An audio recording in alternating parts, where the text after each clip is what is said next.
543 सीटों के लिए 7 चरणों में अब मतदान होंगे। पहले फेज की वोटिंग 19 अप्रैल को और आखिरी फेज की वोटिंग 1 जून को होगी। 4 जून को नतीजे आएंगे। वोटिंग से लेकर नतीजे तक इसमें 46 दिन लगेंगे। यानी कि आप समझ सकते हैं कि 46 दिन तक यह पूरा चुनावी संग्राम यहां पर चलने वाला है और इसके लिए सभी राजनीतिक दलों ने पूरी तरह से कमर कस ली है। तो वहीं पर चुनाव आयोग भी पूरी तरह से तैयार हो गया है और चुनाव का पूरा शेड्यूल, पूरा कार्यक्रम उसने यहां पर जारी कर दिया है। आपको बता रहे हैं कि चुनाव का पूरा शेड्यूल यहां पर जारी कर दिया गया है। यह बड़ी जानकारी हम आपको बता रहे हैं। चुनाव का ऐलान यहां पर हो गया है।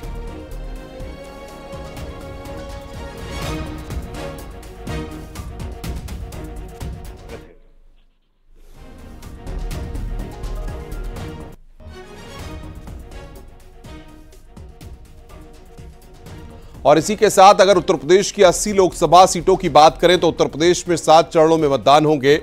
पहले चरण में 19 अप्रैल को रामपुर, कैराना समेत 8 सीटों पर मतदान होंगे, जबकि दूसरे चरण में 26 अप्रैल को गाजियाबाद, नोएडा, मेरठ समेत 8 सीटों पर वोटिंग होगी। इसके बाद 7 मई को तीसरे चरण में आगरा, मैनपुरी समेत 10 सीटों पर मतदान होंगे। चौथे चरण में 13 मई को उन्नाव, कानपुर समेत 13 सीटों पर मतदान होगा और 5वें चरण में 20 मई को लखनऊ, गोंडा समेत 14 सीटों पर मतदान होगा। छठे चरण में 25 मई को आजमगढ़, प्रयागराज समेत 14 सीटों पर वोट डाले जाएंगे। वहीं 7वें चरण में 1 जून को पूर्वांचल की 13 सीटों पर मतदान होंगे। उत्तर प्रदेश में पहले चरण में 8 सीट पर वोटिंग, दूसरे चरण में 8 सीट पर वोटिंग, तीसरे चरण में 10 सीट पर वोटिंग और चौथे चरण में 13 सीट पर वोटिंग, 5वें चरण में 14 सीट पर वोटिंग, 6वें चरण में 14 सीट पर मतदान और 7वें चरण में 13 सीटों पर मतदान होंगे।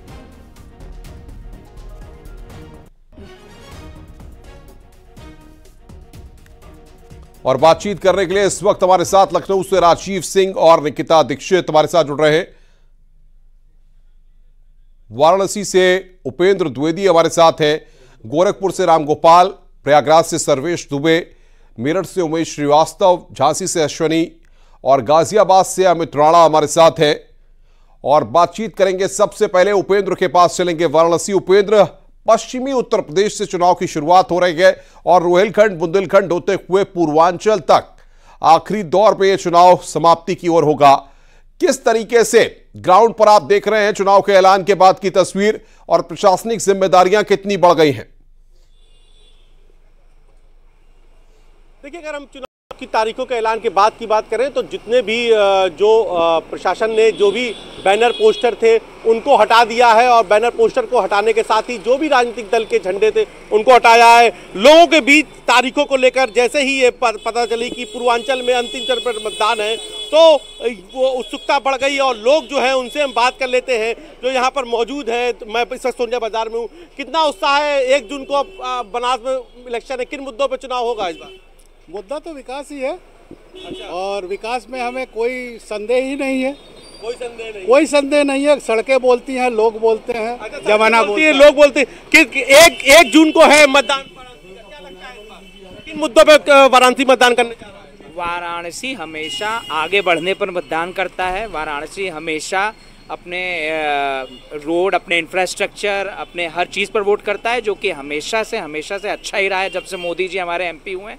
और इस बार भी उसी मुद्दे पे होगा और बम बम मोदी ही होगा। तो कुछ और भी लोगों से बात करते हैं। मतलब जो है यहाँ पर और भी लोग मौजूद हैं, तो आपको क्यों लगता है कि विकास के मुद्दों पर और क्या मुद्दे नहीं है वाराणसी में और विपक्ष की? बिल्कुल उपेंद्र, अब आएंगे आपके पास और सीधे करते हैं उमेश श्रीवास्तव का, जो पश्चिमी उत्तर प्रदेश की धरती मेरठ से हमारे साथ सीधे जुड़ रहे हैं। उमेश, पश्चिमी उत्तर प्रदेश के किले से ही हर बार की तरह इस बार भी लोकसभा चुनाव की शुरुआत हो रही है। पहले चरण में पश्चिमी उत्तर प्रदेश से ही कार्यक्रम जारी किया गया है। तो ऐसे में जरा बताइए कि आखिर चुनाव के ऐलान के बाद किस तरह की ग्राउंड पर सिचुएशन है और प्रशासन की जिम्मेदारियां कितनी बढ़ गई हैं? भेरी बच चुकी है। लोकसभा चुनावों का बिगुल बच चुका है। पश्चिमी उत्तर प्रदेश से चुनावी बयार बहेगी। पश्चिमी उत्तर प्रदेश से जो चुनावी बयार बहते हैं वो कहा जाता है कि वो पूरब तक जाती है। 19 अप्रैल को पश्चिमी उत्तर प्रदेश में पहले चरण का मतदान होगा। 26 अप्रैल को मेरठ में भी मतदान होगा। पश्चिमी उत्तर प्रदेश के 8 लोकसभा सीटों के लिए सहारनपुर, बिजनौर, नगीना, मुजफ्फरनगर, कैराना समेत 8 लोकसभा सीटों के लिए 19 अप्रैल को मतदान होगा और 26 अप्रैल को मेरठ, बागपत, बुलंदशहर, गौतम बुद्ध नगर, गाजियाबाद समेत 8 लोकसभा सीटों के लिए मतदान होगा। तो निश्चित तौर पर पश्चिमी उत्तर प्रदेश की जनता बेहद उत्साहित है और प्रशासन ने सारी तैयारियां पूर्ण कर ली हैं। इन तस्वीरों में आप देखिए कि युवा यहां पर मौजूद हैं और सब अपने लिए सबसे पहले जोरदार तालियां बजा लीजिए। जनता जनार्दन का वक्त आ गया है, जनता का वक्त आ गया है और ये तालियां बजा करके अपना ही स्वागत कर रहे हैं। हम सीधा कुछ युवाओं से रूबरू होते हैं, उनसे जानते हैं कि पश्चिमी उत्तर प्रदेश से चुनावी बयार बहने जा रही है, लोकसभा इलेक्शंस शुरू होने जा रहे हैं। युवाओं के दिल दिमाग में क्या चल रहा है? भाई, एक युवा होने के नाते सबसे पहले मेरा नाम तुषार जैन है, मेरठ का निवासी हूं मैं। और युवाओं में तो देखो सीधी सी बात है, भी हमारा देश का विकास होना चाहिए, हमारी फौज मजबूत होनी चाहिए। हमारी सरकार ने, मोदी सरकार ने, जनता की सरकार ने जो है इस उत्तर प्रदेश में, इस भारत में हर जगह विकास की बहार बहाई है। चाहे वो आपका इंडस्ट्रियल एरिया हो, चाहे उसमें आपकी सड़कें हों, चाहे आपका स्वास्थ्य हो, चाहे आपकी एजुकेशन हो, सब चीज़ों में जो है इस सरकार ने हमें सहूलियत दे रखी है बहुत ज़्यादा। कोई भी हमें किसी से की समस्या कुछ नहीं है। एक भर्ती का, हमारे जो बच्चे हैं, छोटे भाई हैं, इनका एक मामला था भर्ती का मामला भी जो है, जो कि हमने सिर्फ इसलिए, भाजपा सरकार ने इसलिए रोका क्योंकि जो बच्चा ईमानदार हो। बिल्कुल हम आएंगे आपके पास। उमेश रामगोपाल हमारे साथ गोरखपुर से जुड़ रहे हैं। रामगोपाल, बताइए वहां पर क्या तस्वीर आप देख रहे हैं और किस तरीके से प्रशासनिक जिम्मेदारियां बढ़ गई हैं? बिल्कुल, अगर हम प्रशासनिक जिम्मेदारियों की बात करें तो प्रशासन सुबह से ही एक्टिव है। जब से उसको ये पता चला था कि आचार संहिता आज लग जाएगी, सुबह से ही वीडियो कॉन्फ्रेंसिंग और बैठकों का दौर जारी था। और जैसे ही चुनाव की घोषणा हुई वैसे ही प्रशासन, सबसे पहले जो राजनीतिक दलों के झंडे बैनर थे उनको उतार दिए गए। लेकिन अगर हम यहाँ की समीकरण की बात करें, जमीनी स्तर की बात करें, तो पूर्वांचल का ये उत्तरी हिस्सा है जिसमें गोरखपुर और बस्ती मंडल आता है। गोरखपुर मंडल का जो चुनाव होना है वो 7वें चरण में है, जबकि बस्ती मंडल का चुनाव 6ठे चरण में होगा। और गोरखपुर क्षेत्र अगर बीजेपी के हिसाब से बात करें तो 13 लोकसभा सीटें इसमें आती हैं, जिसमें आजमगढ़ भी है, वो 6ठे चरण में चुनाव होना है। अब अगर हम सियासी चरणों की बात करें तो पश्चिम उत्तर प्रदेश से पूर्वांचल का ये जो हिस्सा है ये एकदम डिफरेंट रहेगा। जातिगत समीकरणों को भारतीय जनता पार्टी ने यहाँ पे विधिवत तरीके से साधा है। एक तरफ जहां संजय निषाद को गोरखपुर क्षेत्र में निषाद वोट बैंक के लिए साध रखा है, तो वहीं दूसरी तरफ राजभर को अपने पाले में ले आके खड़ा कर दिया है, जिससे जो गाजीपुर का बेल्ट है और जो आजमगढ़ का बेल्ट है, बलिया का बेल्ट है, वो उसने साध लिया। और इसी के साथ चौहान को, जो घोषित उपचुनाव हार गए थे, उनको मंत्री बना के जो लोनिया बिरादरी है तो बिल्कुल रामगोपाल, हम आएंगे आपके पास। प्रयागराज से सर्वेश भी हमारे साथ हैं। सर्वेश, जाहिर तौर पर तारीखों का ऐलान हो गया है, प्रयागराज पे भी वोटिंग हो रही है, किस तरीके से आप देख रहे हैं और ग्राउंड पर प्रशासनिक जिम्मेदारियां किस तरीके से बदली हैं? देखिए, निश्चित तौर पर अब निर्वाचन आयोग ने चुनाव की तारीखों का ऐलान कर दिया है। 7 चरण में चुनाव होंगे। अगर प्रयागराज की बात करें तो यहां पर 6ठवें चरण में 25 मई को वोट डाले जाएंगे। हमारे साथ शहर की प्रबुद्ध जनता है, उनसे बातचीत करेंगे कि किस तरह से सियासी सरगर्मियां हैं। प्रशासन ने तैयारी शुरू कर दी है। पुलिस ने जहां पर फ्लैग मार्च किया है, वहीं पर प्रशासन की ओर से राजनीतिक दलों के पोस्टर बैनर हटाए गए हैं। सबसे पहले हम अजीत भाई आपसे जानना चाहेंगे कि किस तरह से जनता का सियासी मूड क्या है और क्या मुद्दे हैं इस बार इस लोकसभा के लोकतंत्र के पर्व में। जो समाजवादी पार्टी उत्तर प्रदेश में पीडीए का नारा दे करके जनता के बीच में जा रही है, ये तो समीकरण साधते हैं केवल विधान परिषद में नेता बना देने पे, विधान परिषद सदस्य बना देने पे, विधायक बना देने पे, सोशल इंजीनियरिंग केवल चुनाव में साधते हैं। लेकिन जो पिछड़ों और दलितों की नौकरियों का सवाल आता है, जैसे 69,000 शिक्षक भर्ती जो हुई, जनता का मूड क्या है? जनता का मूड इस बार बदला है और जनता इस बार इनको हराएगी चुनाव। बदलाव चाहती है। आपको क्या लगता है जनता का क्या सियासी मूड क्या है? जनता का मूड सिर्फ भारतीय जनता पार्टी है। पीडीए के नाम पर समाजवादी पार्टी ने लोगों को ठगा है, उसका उदाहरण अभी देखने को राज्यसभा के चुनाव में मिला है। आपको क्या लगता है अभिषेक भाई, आपको क्या लगता है? मुझे ये लगता है कि कोरोना सबसे विषम परिस्थिति थी पूरे विश्व के लिए। जन जन को अनाज पहुंचाने का काम किया है भारतीय जनता पार्टी ने। आप जन औषधि केंद्र के जन जन को स्वस्थ रखने का काम किया भारतीय जनता पार्टी ने। पूर्ण बहुमत। आप कहते हैं 70+, मैं कहता हूं 1-2 सीट अगर छोड़ दें तो करीब 78 सीट पर भारतीय जनता पार्टी। ये आपका दावा है। आपको क्या लगता है कि क्या सियासी मूड है जनता का? प्रयागराज की जनता से क्या संदेश जाने वाला, क्या मुद्दे यहाँ हम रहने वाले हैं? जैसा कि अभी भाई साहब ने कहा, मैं ये कहना चाहता हूं कि समाजवादी पार्टी और कांग्रेस ने चुनाव से पहले अपनी हार मान ली है। माँ बेटे सर्वेश पे आऊंगा आपके पास, लखनऊ राजधानी रुक करेंगे। नितिका हमारे साथ है। नितिका, जाहिर तौर पर सभी सियासी दल काफी दिन से उस बात का इंतजार कर रहे थे कि कब तारीखों का ऐलान होगा। कुछ दलों के प्रत्याशी भी अभी घोषित नहीं हुए हैं। अब राजनीतिक दलों की धड़कनें कितनी तेज हो गई हैं? तारीखों का तो ऐलान हो गया।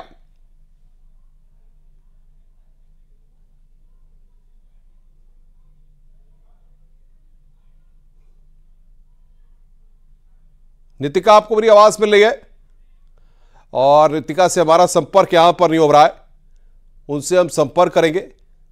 रामगोपाल हमारे साथ लगातार बने हुए हैं। रामगोपाल, गोरखपुर की अगर बात करें, क्योंकि माना यह जाता है गोरखपुर और वाराणसी ये 2 बेल्ट ऐसी हैं जिनसे कि पूर्वांचल को साधने की कोशिश होती है। इससे पहले भी हम देखें कि चाहे विधानसभा का चुनाव रहा हो, चाहे 2019 का लोकसभा चुनाव रहा हो, गोरखपुर और वाराणसी 2 ऐसे सेंटर बनाए गए थे जिससे पूरे पूर्वांचल के किले को साधने की कोशिश की गई थी। बिल्कुल अनुपम, और अगर हम पूर्वांचल की बात करें तो पूर्वांचल का ये जो क्षेत्र है ये विकास से अधूरा था। 2014 में जब प्रधानमंत्री नरेंद्र मोदी सत्ता में आते हैं तो उसके बाद पूर्वांचल में विकास की किरण तो आती है और उसी का दावा हमेशा भारतीय जनता पार्टी यह करती है कि अगर पूर्वांचल का विकास किसी ने किया है तो हमने किया है, और जातिगत समीकरणों को साध कर उसने इस दावे को और पुख्ता किया है। हमारे साथ गोरखपुर के कुछ लोग हैं, उनसे ही बात कर लेते हैं। भाई साहब, 2018 में एक बार समाजवादी पार्टी उपचुनाव में जीत गई, हालांकि गोरखपुर परंपरागत सीट रही है। क्या इस बार कुछ ऐसा होगा कि जो 19 में 3 लाख वोटों से रवि किशन जीते थे, इस तरीके का आंकड़ा दोहराएंगे? देखिए, बिल्कुल अगर बात की जाए, विकास की बात की जाए, कहीं ना कहीं जब योगी आदित्यनाथ जी ने अगर जब से यहाँ मुख्यमंत्री हुए हैं तो विकास की बात की जाए तो जो चीजें कभी सोच नहीं सकते थे वो चीजें यहाँ पे बिल्कुल। रामगोपाल में आऊंगा, झांसी रुक कर रहे हैं बुंदेलखंड का। बुंदेलखंड की सरजमी से इस बार क्या तस्वीर उभर रही है? सियासी माहौल किस तरीके का है? अश्वनी मिश्रा हमारे सहयोगी वहां पर ग्राउंड जीरो पर बने हुए हैं। अश्वनी, बताइए, झांसी और बुंदेलखंड के तमाम इलाकों में क्या तस्वीर इस बार उभरी है और ऐलान के बाद किस तरीके का जोश और उत्साह वहां पर आप देख रहे हैं?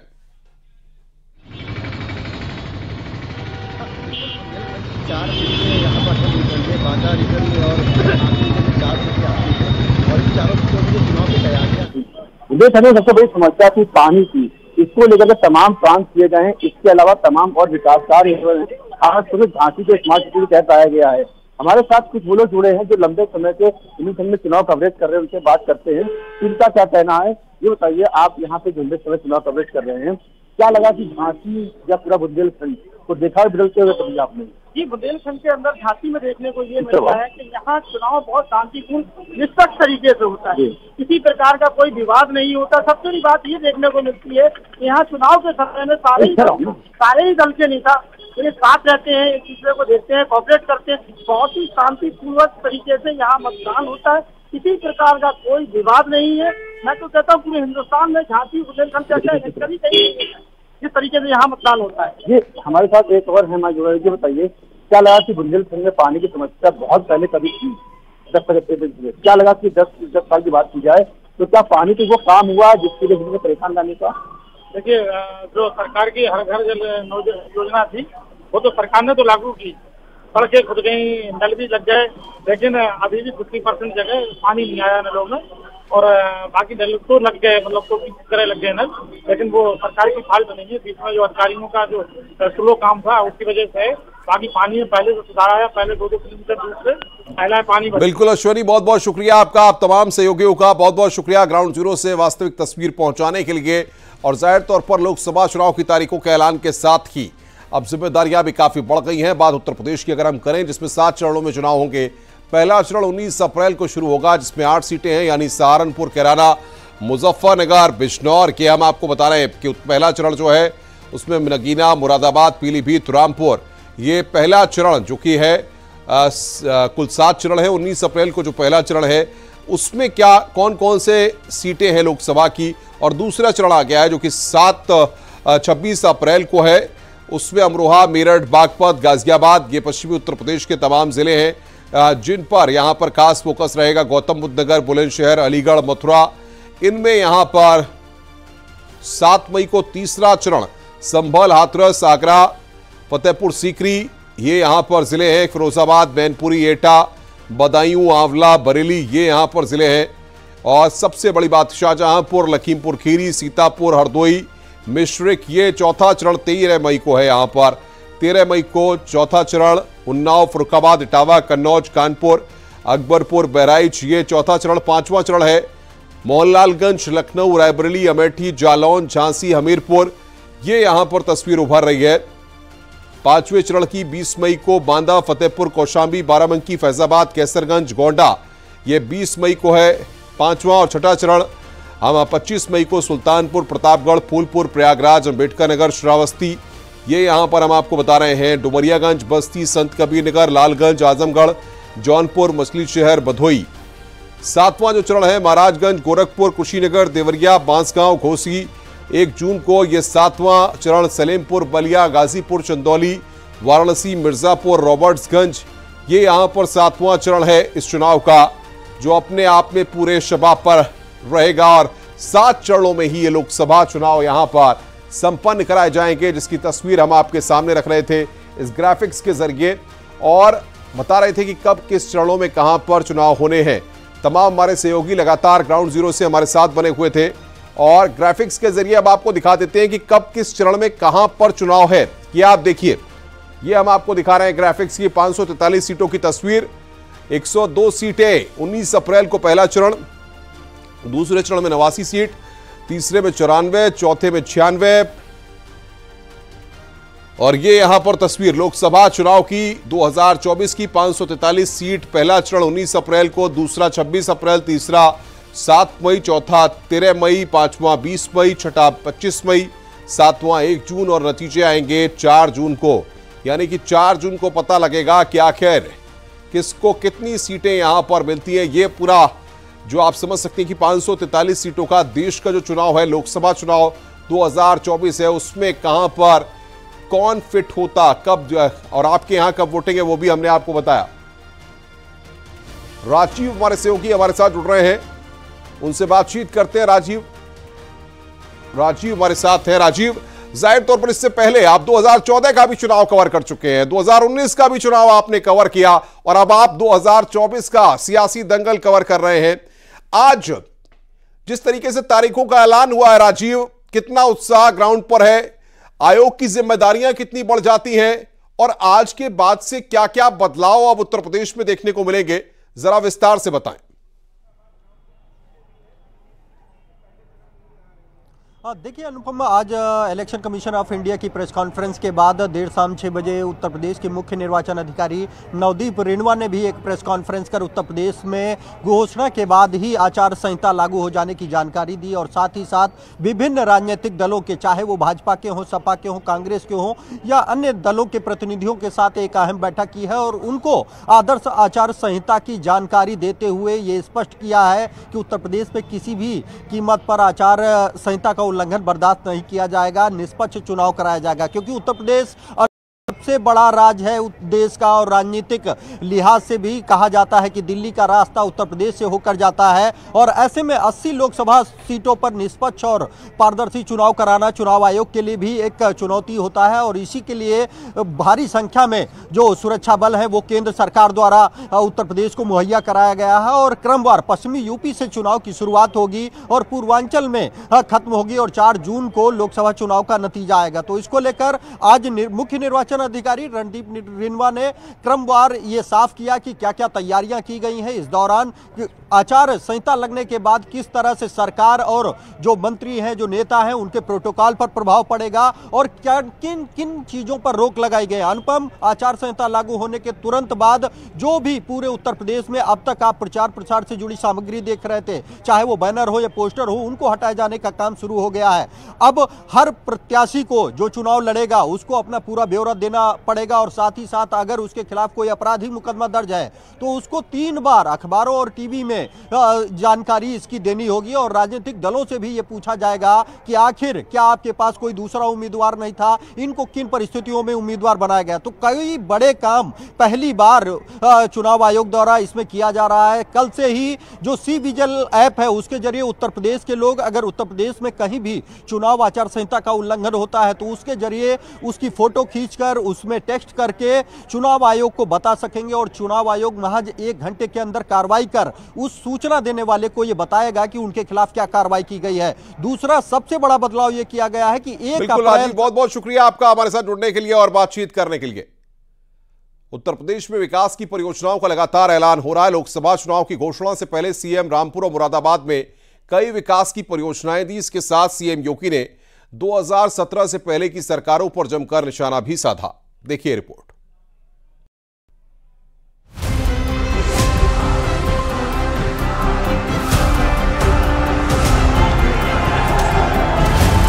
तो 2017 के पहले क्या होता था? कर्फ्यू लगता था, दंगे होते थे। आज हम कह सकते हैं नो कर्फ्यू नो दंगा, यूपी में है सब चंगा। 2024 में लोकसभा चुनाव के लिए तारीखों के ऐलान से पहले सीएम योगी ने यूपी के 2 जिलों में विकास की परियोजनाओं का ऐलान किया। रामपुर पहुंचे सीएम योगी ने जिले में 610 करोड़ की परियोजनाओं की घोषणा की। इसके साथ ही सीएम योगी ने बिना नाम लिए आजम खान पर जमकर प्रहार किया। सीएम ने कहा कि पहले लोगों की जमीनों पर जबरदस्ती कब्जा कर उन पर निजी संस्थान खड़े किए जाते थे, लेकिन आज सरकार लोगों को कई गुना मुआवजा देकर शिक्षा दे रही है। इसी रामपुर में जबरन गरीबों की जमीनों पर कब्जा किया जाता था। आज पीएम स्वनिधि योजना में उनके पुनरुद्धार और पुनर्वास का कार्यक्रम किया जा रहा है। यानी यही के वायलिन से संगीत की लहरियां रामपुर घराने की पहचान को फिर से पुनर्जीवित करने का काम कर रही है। हमारा रामपुर फिर से अपनी नई पहचान के साथ आगे बढ़ रहा है। ये 610 करोड़ रुपए की परियोजनाएं इसी उपहार के क्रम में यहाँ के लिए प्रदान की जा रही है। इससे पहले सीएम योगी मुरादाबाद में 2764 नए दरोगाओं की पासिंग आउट परेड में हिस्सा लिया और परेड की सलामी ली। साथ ही जिले में करीब 513 करोड़ की लागत से 112 विकास परियोजनाओं का लोकार्पण और शिलान्यास किया। इस दौरान सीएम योगी ने कहा कि पिछले 7 कार्यकाल में न कोई कर्फ्यू लगा न दंगा हुआ। पिछले 7 वर्ष में प्रदेश में कोई दंगा नहीं हुआ। संगठित अपराध लगभग समाप्त हो चुका है। सभी प्रकार के बड़े आयोजन, पर्व और त्योहार, अति विशिष्ट महानुभावों की यात्राएं, राष्ट्रीय और अंतर्राष्ट्रीय स्तर के आयोजन शांतिपूर्ण तरीके से संपन्न हुए हैं। अयोध्या में प्रभु श्री रामलला की प्राण प्रतिष्ठा समारोह का प्रबंध भी शांतिपूर्ण तरीके से संपन्न हुआ, जिसकी सर्वत्र सराहना हुई। आज प्रदेश की कानून व्यवस्था इन्हीं प्रयासों के कारण देश के अंदर एक नजीर बनी है। इससे पहले सीएम योगी ने मिर्जापुर में मां विंध्यवासिनी विश्वविद्यालय का वर्चुअली शिलान्यास किया। रामपुर में सभा को संबोधित करते हुए सीएम योगी केंद्र में मोदी सरकार की तारीफ की। सीएम योगी ने कहा कि पीएम मोदी के नेतृत्व में देश ने विकास के नए कीर्तिमान कायम किए हैं। देश की सीमाएं सुरक्षित हुई हैं। देश की सीमाओं की सुरक्षा का मतलब हमारा देश पूरी तरह सुरक्षित हुआ है। नक्सलवाद समाप्त, आतंकवाद समाप्त, उग्रवाद समाप्त, इंफ्रास्ट्रक्चर के बड़े बड़े कार्य हो रहे हैं। Highway, railway, waterway, airport. अभी मोड़ापाड़ी एयरपोर्ट पे हम उतरे तो मैं देख रहा था कि मुरादाबाद दूर है, रामपुर नजदीक है। रामपुर को सबसे ज्यादा लाभ उसका मिलना है। फिलहाल लोकसभा चुनाव का ऐलान हो चुका है, अब वोटिंग की बारी है। कमोवेश इस चुनाव में विकास और सुरक्षा का मुद्दा रहने वाला है। अब देखना है कि जनता आने वाले चुनाव में किसे सत्ता सौंपती है। Bureau report, news 18।